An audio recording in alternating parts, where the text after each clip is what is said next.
En 48 heures, une signature fissure l'ordre installé. Le 28 décembre 2025, la Russie conclut un pacte avec 47 pays africains, mêlant obligations de défense, financement dédié et transfert de technologie en rupture avec des cadres occidentaux jugés conditionnels. Mais ce que le public doit saisir dépasse la diplomatie. Ibrahim Traoré est présenté comme un symbole de l'autodétermination, et la question devient celle des effets concrets, immédiats. Quand les premières réactions surgissent si vite, l'histoire entre dans une zone instable. Cette analyse s'engage à clarifier ce que recouvre réellement cet accord et ce qu'il change au-delà des déclarations spectaculaires. L'enjeu central tient en une promesse simple: comprendre comment une décision géopolitique peut modifier en peu de temps la sécurité, l'économie et la marge de manœuvre diplomatique d'un continent. Dans ce cadre, Ibrahim Traoré apparaît non comme un acteur isolé, mais comme un point de convergence entre aspirations nationales et dynamique régionale. Le pacte évoque souveraineté, coopération équitable et sortie des dépendances anciennes, tout en exposant les pays signataires à de nouvelles contraintes. Ce double mouvement, opportunité d'un côté, risque de l'autre, structure toute la suite du récit. Ce qui se joue ici n'est pas un alignement automatique, mais un pari stratégique aux effets durables. En moins de 48 heures, il y a en 48 heures, après la signature, des effets concrets sont annoncés comme visibles, rompant avec le rythme habituellement lent des accords internationaux. Des livraisons de systèmes de défense sont évoquées pour plusieurs capitales africaines, tandis qu'un transfert financier chiffré à plusieurs milliards de dollars est présenté comme un signal immédiat de crédibilité. Cette accélération soudaine constitue le premier élément clé pour comprendre pourquoi cet accord dépasse le cadre symbolique. Il ne s'agit pas seulement d'une déclaration d'intention, mais d'un ensemble d'engagements militaires, économiques et technologiques censés produire des résultats rapides. Dans le discours qui accompagne le pacte, la comparaison implicite est constante. Là où les partenariats antérieurs imposaient de conditions et délais, celui-ci revendique efficacité et respect mutuel. Pour situer cette évolution, il faut revenir au contexte africain récent, marqué par une lassitude croissante face aux anciennes structures de dépendance. Plusieurs États du continent cherchent depuis des années à diversifier leurs alliances afin de réduire leur vulnérabilité stratégique et financière. C'est dans ce climat que la figure d'Ibrahim Traoré est régulièrement citée, non comme l'unique moteur du changement, mais comme un catalyseur d'un discours plus large sur l'autodétermination. Le pacte s'inscrit ainsi dans une dynamique régionale où la souveraineté est présentée comme une condition préalable au développement, et non comme une conséquence lointaine. Ce détail oblige à lire la suite autrement. La rapidité annoncée n'est pas un détail, mais le cœur du message politique. Elle sert à convaincre que l'équilibre des pouvoirs peut évoluer sans attendre une génération entière. C'est ce contraste entre le passé lent et le présent compressé qui prépare les effets analysés dans les parties suivantes. Pour comprendre la portée symbolique de cet accord, le récit s'appuie sur un personnage devenu repère narratif plutôt que décideur solitaire. Ibrahim Traoré est régulièrement mobilisé dans le discours comme une figure de transition, associée à une génération de dirigeants africains qui revendiquent un changement de posture vis-à-vis des partenaires extérieurs. Son rôle, tel qu'il était présenté, n'est pas d'imposer une ligne unique, mais d'incarner une attitude plus affirmée dans les négociations internationales. Cette personnalisation du message permet de rendre lisible un mouvement collectif autrement abstrait. En mettant en avant un visage identifiable, le pacte gagne en clarté médiatique et en force de projection, notamment auprès des opinions publiques africaines. Les premiers impacts évoqués s'inscrivent dans ce registre symbolique autant que pratique. Sur le plan sécuritaire, la perspective de formation militaire et de livraison d'équipements avancés est présentée comme un signal de rupture avec une dépendance jugée inefficace. Sur le plan économique, l'annonce de financement rapide alimente l'idée que les partenariats peuvent produire des effets visibles sans délai excessif. Ces éléments, même décrits de manière générale, suffisent à nourrir un sentiment de bascule. L'Afrique n'est plus décrite comme un espace passif, mais comme un acteur capable de choisir et de négocier. Cependant, cette mise en récit comporte aussi une part de fragilité. En s'appuyant fortement sur des symboles et des annonces, elle expose l'ensemble du projet à une attente élevée de résultats. La question essentielle devient alors la suivante. Si les effets promis tardent ou déçoivent, la portée politique du pacte pourrait s'éroder rapidement. La dynamique décrite suit une chronologie volontairement resserrée, construite pour produire un effet de bascule. Tout commence avec la signature officielle du pacte. La signature officielle du pacte, présentée comme un acte collectif engageant 47 États africains aux côtés de la Russie. Ce moment inaugural est décrit comme une rupture assumée avec les cadres antérieurs, ceux où les accords internationaux étaient associés à des conditionnalités longues et souvent contestées. Dans cette phase, le discours insiste sur la notion de choix souverain, soulignant que la décision n'est pas imposée de l'extérieur mais revendiquée comme stratégique. Vient ensuite un moment décisif, centré sur la rapidité. En l'espace de 48 heures, puis parfois en quelques heures supplémentaires selon le récit, des conséquences tangibles sont évoquées. Des livraisons d'équipements de défense sont annoncées pour plusieurs capitales africaines, tandis que des flux financiers importants sont présentés comme déjà engagés. Cette compression du temps n'est pas anodine. Elle sert à opposer l'ancien rythme jugé lent et bureaucratique à une nouvelle temporalité de l'action. Dans ce cadre, Ibrahim Traoré est régulièrement cité comme l'un des dirigeants ayant assumé publiquement cette accélération, renforçant l'idée que le changement est aussi porté par une volonté politique visible. Ensuite viennent les répercussions. Une fois les annonces faites, leurs répercussions dépassent immédiatement le cercle des signataires. Sur le plan régional, le pacte est présenté comme un signal envoyé à d'autres pays africains, encore hésitants, suggérant qu'une alternative aux alliances traditionnelles est désormais crédible.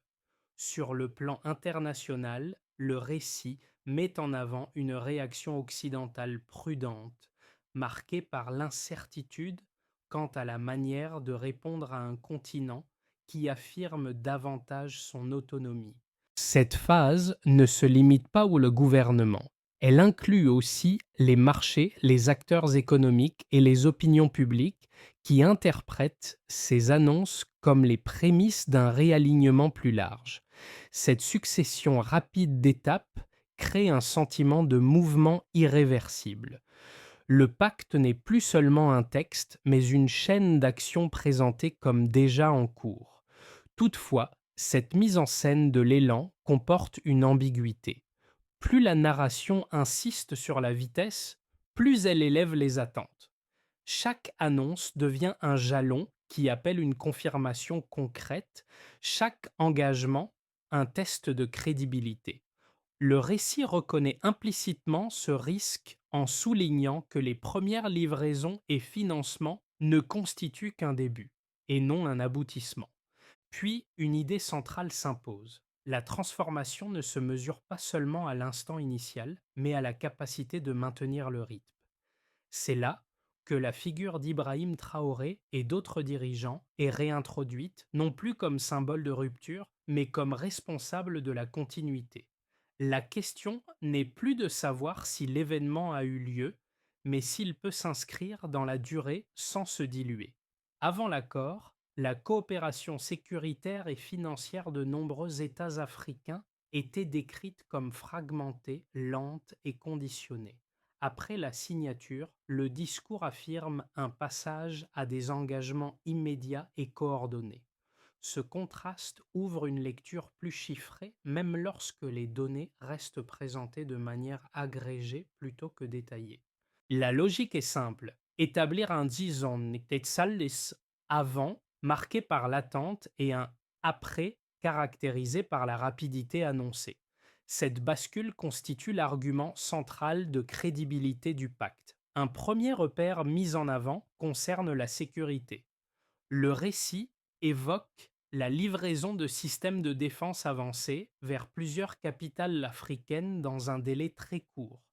Même sans inventaire exhaustif, l'accent est mis sur la nature du matériel, présenté comme plus sophistiqué que celui obtenu auparavant. L'idée sous-jacente est que la valeur ne réside pas uniquement dans la quantité livrée, mais dans le saut qualitatif des capacités. En une phrase, le message se résume ainsi.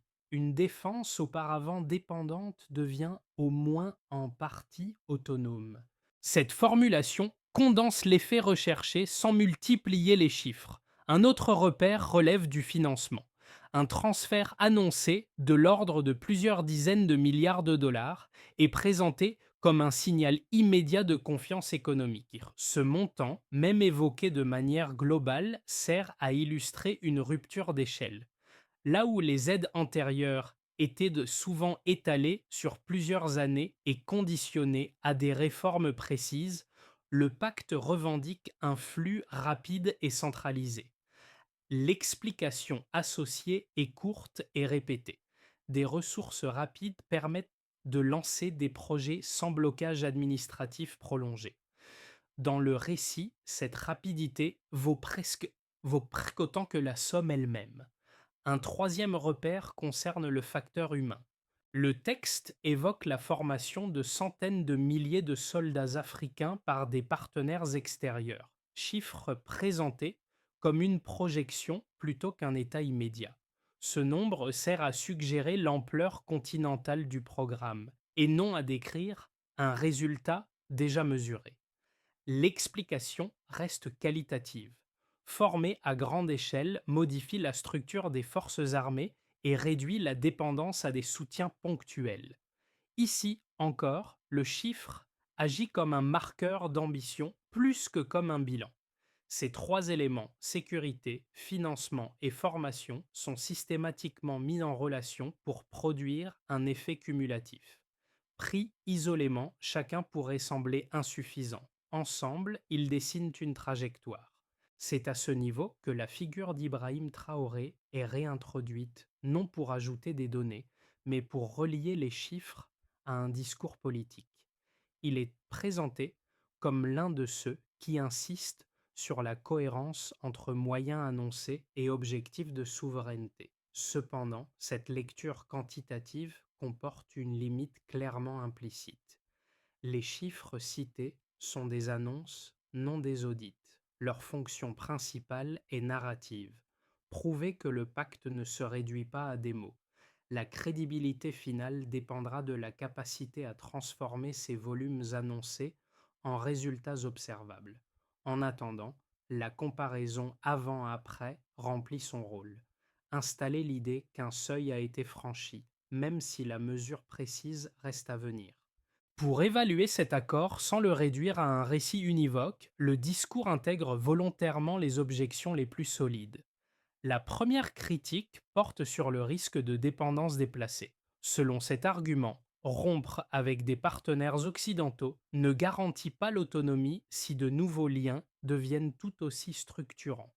Un pacte militaire et financier d'ampleur peut créer des obligations durables, notamment en matière de maintenance, de formation et de choix technologiques, qui limitent la liberté stratégique à long terme. Cette lecture souligne que la souveraineté ne se mesure pas seulement au moment de la signature, mais à la capacité de renégocier ou de diversifier dans le temps. La seconde objection concerne la gouvernance interne. Les financements rapides et les livraisons accélérées sont présentés comme des atouts, mais ils peuvent aussi exacerber des fragilités existantes. Sans mécanisme de contrôle solide, Des flux importants risquent d'alimenter inefficacité, rivalités internes ou détournements. Dans cette perspective, la vitesse devient un facteur ambivalent. Elle accélère l'action, mais réduit les marges de correction. Les critiques rappellent que des accords passés, pourtant prometteurs, ont parfois échoué non par manque de ressources, mais par incapacité à les absorber efficacement. Face à ces deux arguments, le récit propose une réponse structurée. Il insiste d'abord sur la logique de diversification. Le pacte n'est pas présenté comme une exclusivité, mais comme une option supplémentaire dans un environnement multipolaire. L'idée défendue est que multiplier les partenariats accroît le pouvoir de négociation, plutôt que de le réduire. Ensuite, la question de la gouvernance est retournée en condition de succès explicite.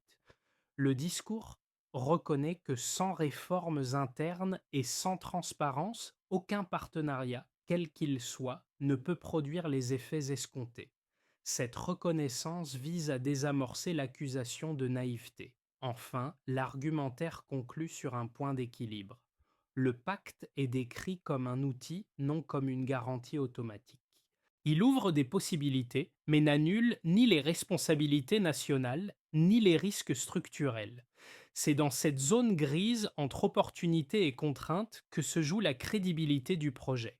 L'intérêt du débat n'est donc pas de trancher immédiatement, mais de suivre comment ces tensions seront gérées dans la durée. Ce point médian ne repose pas sur une nouvelle annonce spectaculaire, mais sur un déplacement plus discret du centre de gravité. À ce stade du récit, le pacte n'est plus présenté comme une réaction ponctuelle à l'influence occidentale, mais comme une tentative d'installation durable dans un monde multipolaire.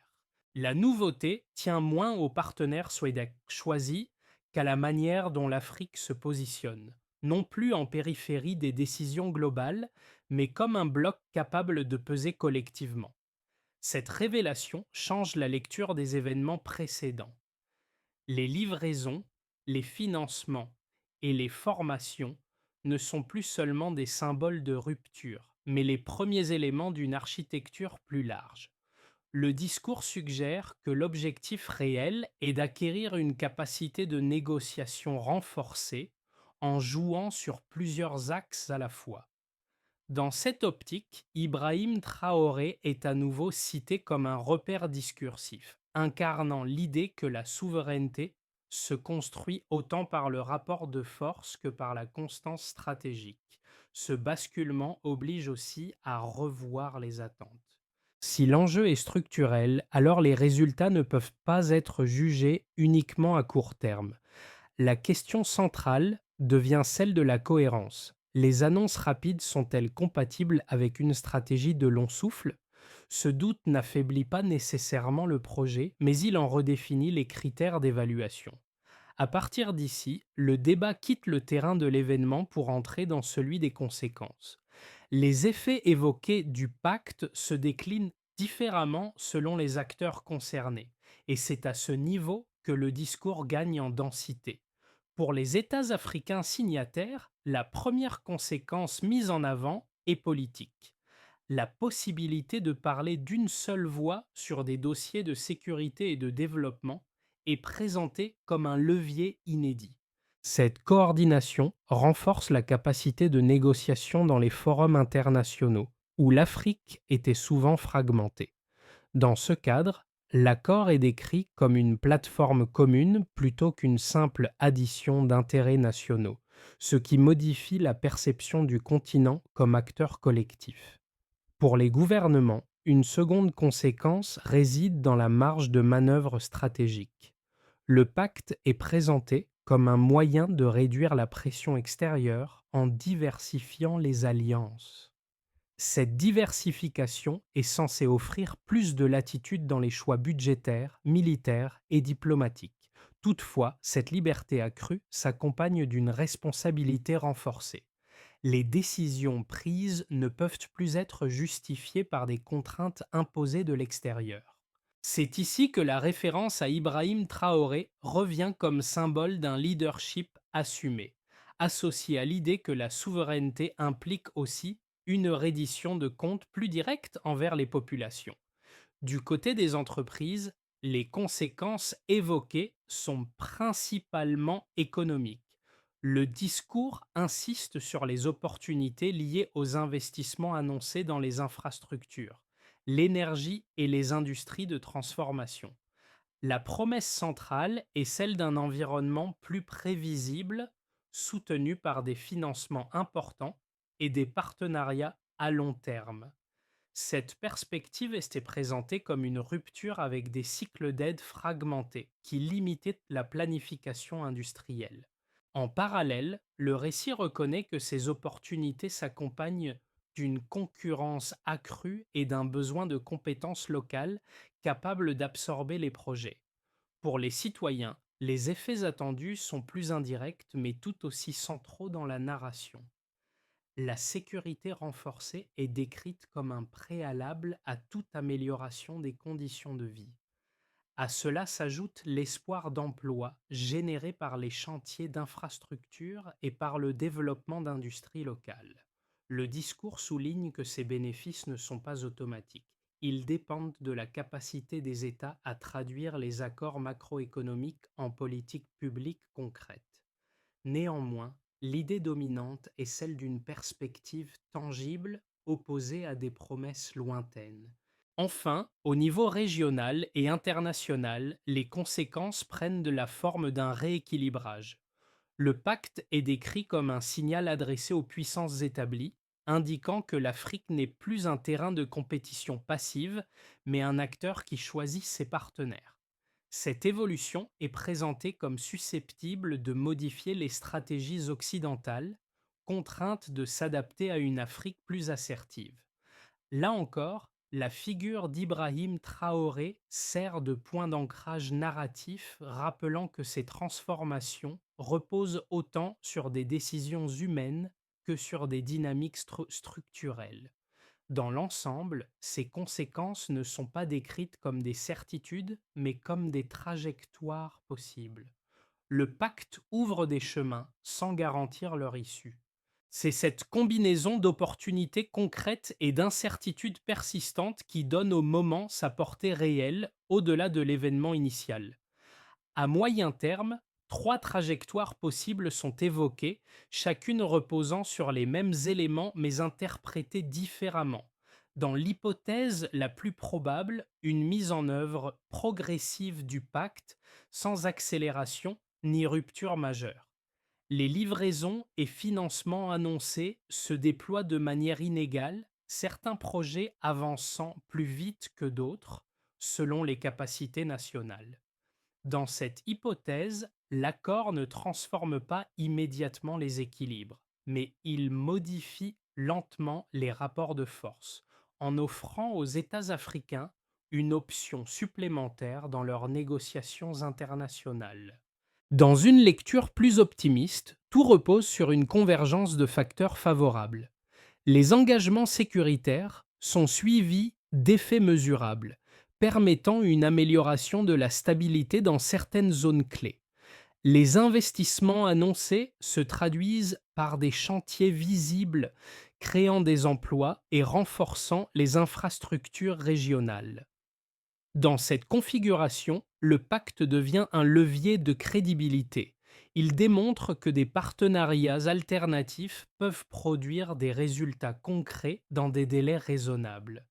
Cette réussite relative incite d'autres pays à s'aligner ou à conclure des accords similaires, renforçant la dynamique collective.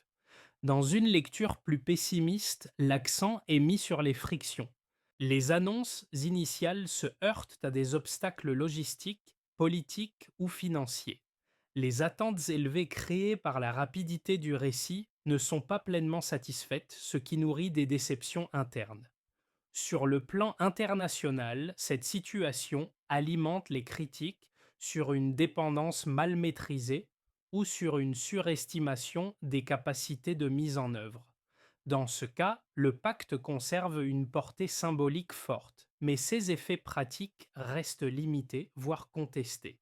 Ces trois scénarios ne s'excluent pas mutuellement.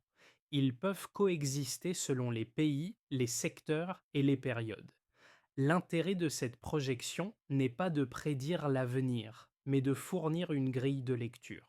Elle invite à observer moins les déclarations que les mécanismes, rythme des décaissements, continuité des formations, capacité de coordination régionale. En définitive, la question clé devient conditionnelle. Si les États parviennent à aligner ambition politique et capacités administratives, alors le pacte peut devenir structurant. Sinon, il risque de rester un moment fort, mais isolé. À ce stade, le récit quitte les sommets diplomatiques pour se rapprocher de l'expérience ordinaire des sociétés concernées. Les transformations évoquées prennent sens lorsqu'elles sont traduites en effets perceptibles, même indirects, dans la vie quotidienne. La sécurité, par exemple, n'est pas présentée comme une abstraction stratégique, mais comme une condition de base pour la mobilité, l'activité économique et la confiance collective. Lorsque les routes sont plus sûres et les zones instables contenues, les échanges locaux reprennent et avec eux une part de normalité longtemps fragilisée. L'économie constitue un second pont avec le vécu. Les investissements annoncés dans les infrastructures et l'industrie sont décrits comme des opportunités potentielles plutôt que comme des garanties. Pour les travailleurs, ils se traduisent par l'espoir d'emplois plus stables et mieux intégrés aux économies locales.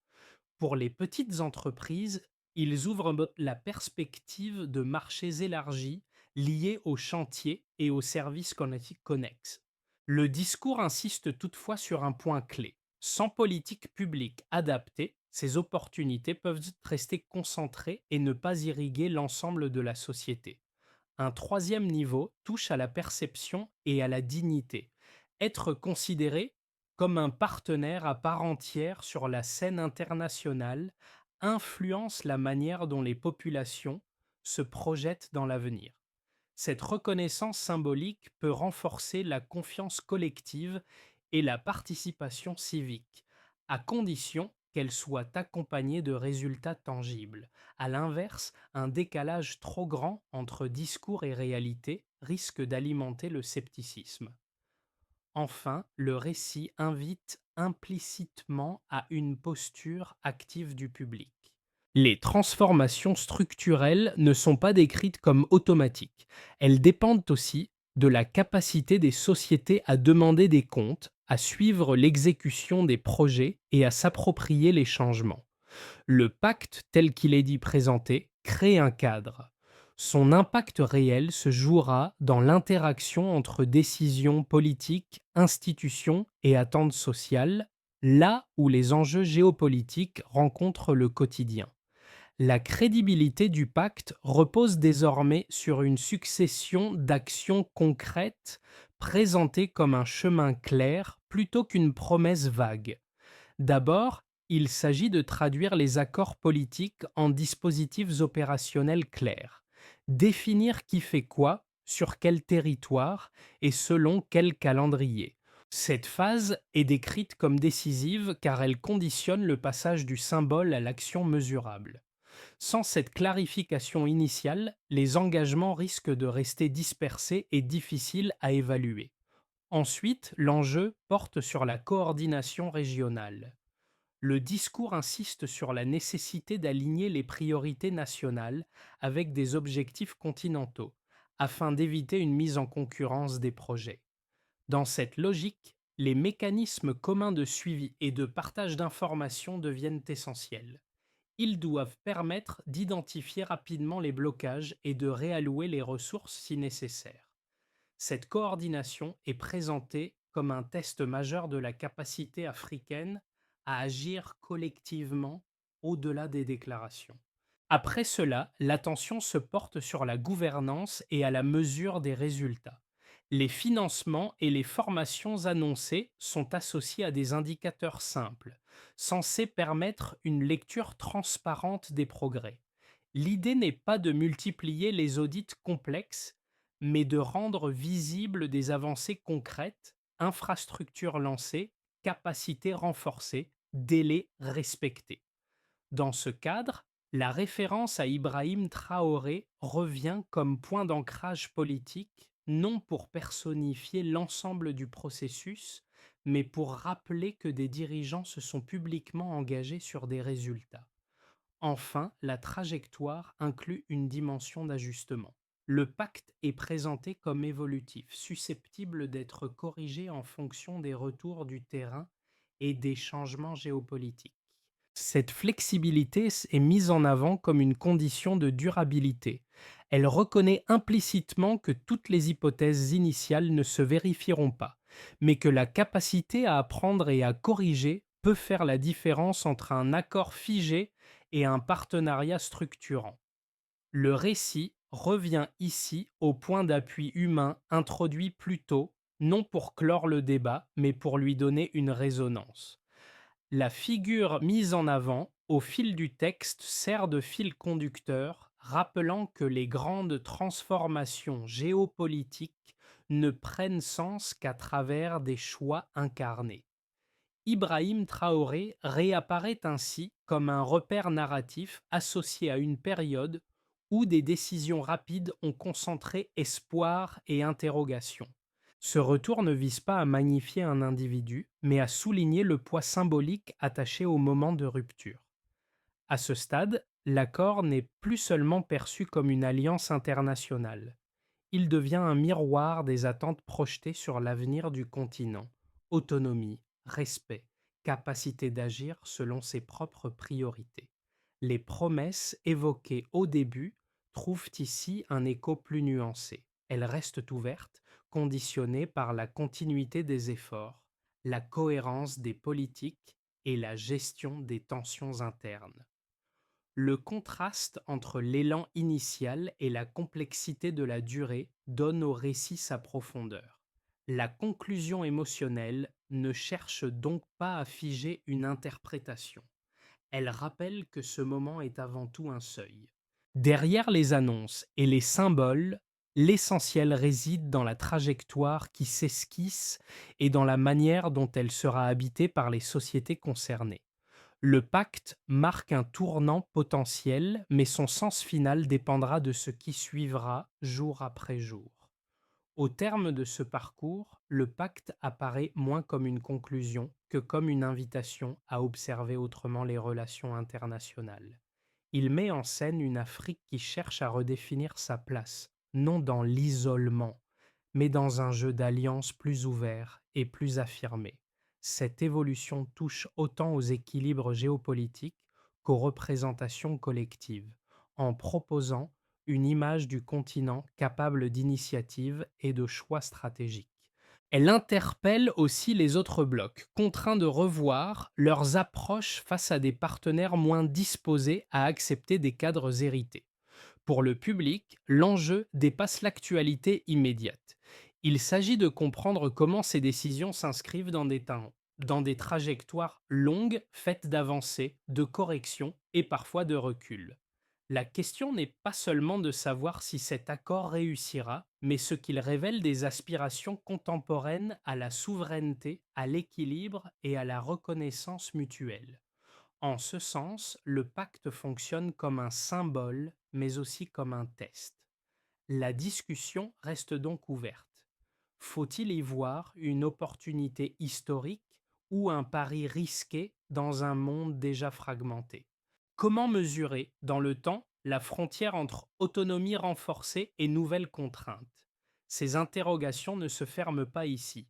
Elles invitent à poursuivre l'échange, à confronter les lectures et à suivre attentivement ce que les mois à venir transformeront en réalité durable ou en simple promesse.